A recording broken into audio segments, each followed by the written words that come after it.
Ford's new sporty compact has about as much technical relationship with its most immediate predecessors as it does with the Sheridan Shillelagh. A decade ago, after over a year of promotion earning it the title of the worst-kept secret in Detroit's history, the Ford Motor Company publicly announced the Mustang with an extravagant introduction at the 1964 New York World's Fair, standing proudly by the House of Good Taste and the population clock with its blinking display of ever larger numbers recording the world's move toward total urbanity, was a flotilla of cars intended to be sold to a segment of the population Ford identified as the youth market. Those convertible and hardtop Mustangs had a projected first-year sales goal of 250,000 cars, Ford PR men announced with evident trepidation. Their trepidation was founded on the fact that no one in Detroit had ever made an economic success of a sportily styled car, particularly a car that had been built up out of existing components. In the Mustang's case, most of the chassis came from the boxy Falcon Compact. Nor had any car maker ever had much good to say about the idea of courting anything but a middle class and upmarket. In fact, Plymouth had tried much the same thing as the Mustang months earlier with its glassback Barracuda, a rebodied Valiant compact, and was meeting with near total customer apathy. But even the skeptics wouldn't deliver a blanket death warrant on the car simply because it wasn't a Mustang. By means of a then unique marketing ploy, made possible by relatively new production line technology, the Mustang could be just about anything to anybody via an ape-arm long list of options. They weren't just trim options, but whole running gear and suspension packages. Everything from a 101 HP 6 with a 3-speed manual transmission up to a high-performance 289 with a 4-speed could be found on the options list. By the end of that first sales year, the same year in which Martin Luther King won the Nobel Peace Prize, Sonny Liston ended his reign as heavyweight champion by sitting on a stool in Miami. Nikita Khrushchev was ousted as premier of the USSR. Lyndon Johnson decided to bomb North Vietnam in retaliation for the shelling of American ships in the Gulf of Tonkin, and Studebaker was gasping. Its last to stay in the automotive business. The Mustang not only reached its sales goal, but almost doubled it by selling nearly 420,000 cars.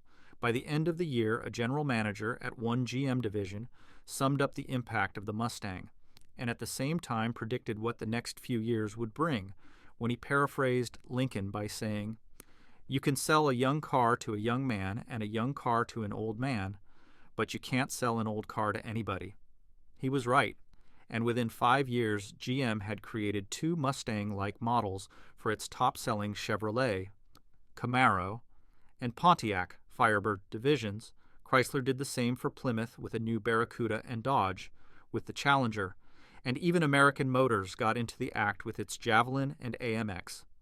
Ford had read and believed its own Mustang advertising stressing total performance, and had begun a $17 million effort to win Le Mans, building engines for Indy cars and fuel dragsters, and had set up a lightly disguised limited production line for race cars under Carroll Shelby, and a race shop of its own called Carcraft.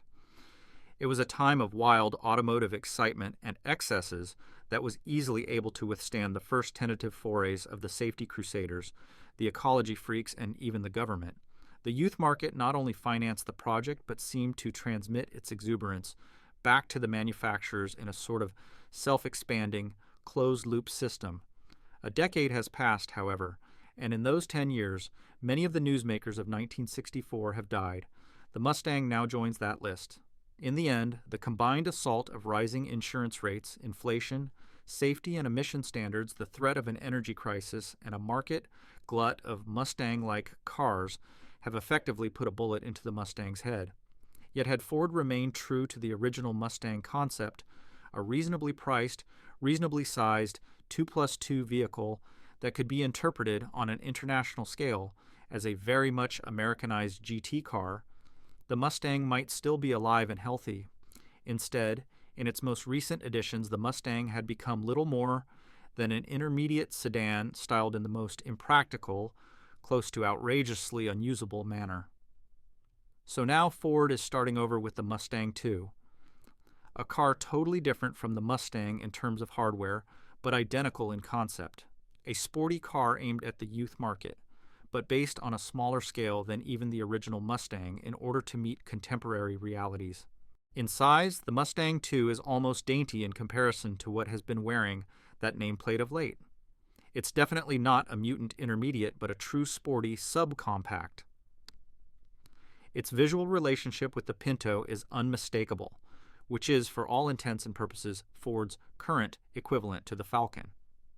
The Mustang II's wheelbase is just over 2 inches longer than the Pinto's, 96.2 inches, with an overall body length 6 inches longer, 175.0 inches.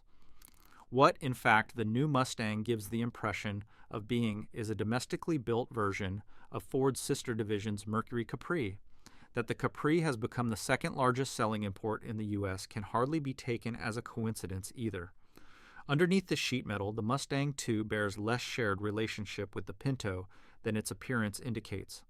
Brakes, steering gear, rear axle, and a portion of the floor pan are the only major components which are current Pinto parts.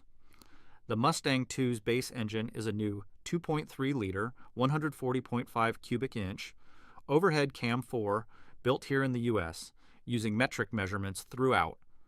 This engine will also be available in Pintos. The Mustang's optional V6 engine, however, is unavailable in a Pinto, but is not exclusive to the new car. It is a bigger displacement, 2.8 as opposed to 2.6-liter, version of the German-built Capri V6, which has been sold in America for 2 years. But while the Mustang II shares some standard components with the Pinto, it is not just another version of that economy sedan. No more than the original Mustang was simply a Falcon. It has been built with the specific intention of coming into the market as a super coupe, and in terms of feel, it's a success. As opposed to the sterile practicality and cost trimming, measures so dispassionately evident in American-made economy cars up to this time, the Mustang II in no way seems to be a cheap car. It is a 3-door semi-fastback Mach I. Standard is a 2-door notchback coupe, but pending rollover requirement standards effectively prevented Ford or any manufacturer from tooling up to build open cars, CD, February, with the third door a hatchback for cargo. The car does look low, a fact emphasized by a heavy blackout stripe on the rocker panels, and sporty in the current Detroit idiom. But instead of looking like a sexy Pinto, the car creates a general impression more like that of a Torino coupe, scaled down to more pleasing proportions. The assembly design of the body has been worked out so that weld seams and panel joints are generally well hidden. This gives it a very smooth outward appearance, free of the visual jigs and jogs which would tend to relegate it to the economy sedan category in the viewer's eye. Inside, the same impression holds. Throughout, there is attention to detailing that eliminates any misidentification of the Mustang II as an economy car. Carpeting is thick and abundantly laid. Soft vinyl covers everything not already hidden under the carpet. And the relationship between instruments, controls, and the driver is intimate but not confining. For example, the steering wheel is mounted almost vertically but well away from the driver. That positioning in combination with a seat back that is sufficiently raked gives the driver room in which to operate without looking like a crab working over a piece of bait. The seats themselves fit perfectly with a generous seat cushion, providing good thigh support and a backrest with ample curvature. What prevents them from being ideal would seem to be an overzealousness in making them feel luxurious. The result is that they are too soft and spongy to provide good overall support and restraint. In front of the driver is a subdued panel featuring complete instrumentation. All Mustang II models have a tachometer as standard equipment. Instrument visibility is excellent, as is overall visibility, with plenty of glass area preventing any major blind spots even in this stylish fastback version. And, considering the size differential between the gargantuan 1973 Mustang and the Mustang II, the 73 being nearly 20 inches longer on a wheelbase 12 inches greater, interior dimensions are comparable within an inch in terms of head and leg room, both front and rear. Recall, however, that no Mustang ever stood as a benchmark for rear seating comfort. This new version isn't any threat to break the precedent. Only when it comes to hip and shoulder room does the new Mustang suffer, the difference averaging about 3 inches less in the front and 5 inches slimmer in the rear. Overall, the Mustang II has an appealing, unescapably luxurious feel, a feel that is enhanced by a very complete, sound-deadening package which ranks it above the Opel Manta Luxus as the plushest among supercoupes.